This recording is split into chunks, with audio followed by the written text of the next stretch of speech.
Hi, this is my personal reflection, and on the challenge yourself questions. Let's see, on the first question, it said to find and categorize examples of the behaviors or actions from the 4 quadrants. The first one I chose was doing dental cleanings and anesthetizing people's mouths under the direction of a dentist. And I think that would qualify as non-malafeasance.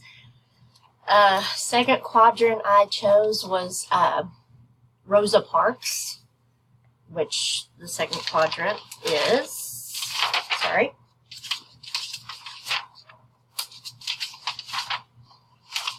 ethical and illegal.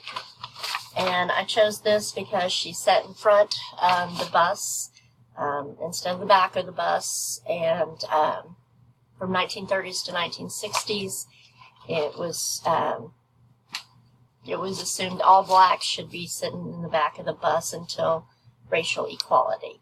So that was the law that it actually represented, was racial equality. The third quad is unethical and legal, and I picked vaping. They're allowing these characteristic flavors. I picked Representative Frank Pallone of New Jersey, sponsors a bill regarding vaping products and the sales to the underage of 21 years old, but yet he owns 15,000 shares in Philip Morris Company, which is unethical but legal.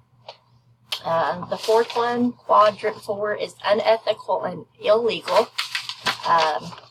I use the personal experience if someone is best suited or qualified for a job, but they do not get hired because of their sexual preference or gender preference, such as transgender.